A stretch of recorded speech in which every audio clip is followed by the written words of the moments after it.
धनबाद के गोविंदपुर थाना क्षेत्र के कुरैसी नगर में 3 दिन पहले एक हिंदू किशोरी के साथ ट्यूशन जाते समय कुछ युवकों द्वारा कथित तौर पर छेड़खानी की गई।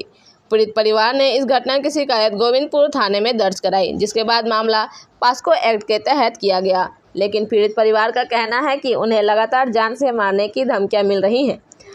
परिवार के आरोप है कि 50-60 लोगों के भीड़ ने उनके घर पर पथराव किया, मवेशियों और परिवार के सदस्यों को घायल कर दिया, जिससे परिवार वाले बहुत सहमे और डरे हुए हैं तथा उन्हें बार बार धमकी दी जा रही है। पुलिस ने अभी तक आरोपियों को गिरफ्तार नहीं किया है, उल्टा हमारे ही बच्चों को उठा ले गई। इस घटना के बाद बीजेपी कार्यकर्ता गोलबंद हो गए हैं। उन्होंने झारखंड सरकार पर निशाना साधते हुए कहा कि इंडिया गठबंधन की सरकार में बेटियां सुरक्षित नहीं है। बीजेपी नेताओं ने प्रशासन को चेतावनी दी है कि अगर किशोरी को जल्द इंसाफ नहीं मिला तो वे सड़कों पर उतरकर आंदोलन करेंगे। दूसरी ओर गोविंदपुर थाना प्रभारी मोहम्मद रुस्तम ने बताया कि पुलिस ने इस मामले में कार्रवाई शुरू कर दी है। एक युवक के खिलाफ पास्को एक्ट के तहत और 3 अन्य युवकों के खिलाफ मारपीट के आरोप में गिरफ्तारी की गई है। दोनों पक्षों के कुछ युवकों को हिरासत में भी ले लिया गया है और जाँच शुरू कर दी गई है। इस मामले में स्थानीय स्तर पर तनाव को बढ़ा दिया है और बीजेपी के आंदोलन की चेतावनी के बाद प्रशासन पर दबाव बढ़ गया है। पीड़ित परिवार की सुरक्षा और इंसाफ की मांग को लेकर क्षेत्र में चर्चा तेज है।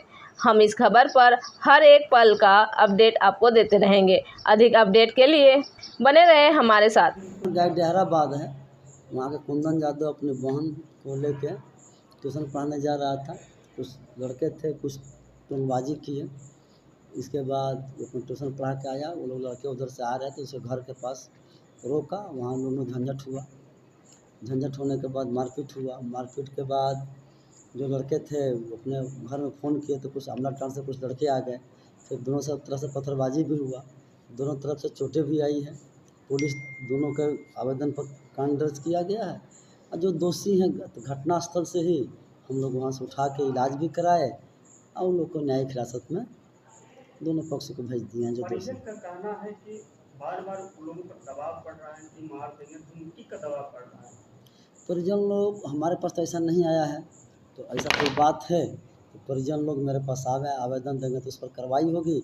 चाहे मौखिक भी सूचना देंगे परिजन लोग तो हम लोग कार्रवाई करेंगे। छेड़खानी में पोक्सो एक्ट के बारे में बोला पोक्सो एक्ट में ही केस हुआ है और पोक्सो एक्ट में ही जेल भेजा गया। गिरफ्तारी कितने की हुई है? 2 इधर, 2 पक्ष इधर से और 2 पक्ष उधर से। कुल 4 लोग।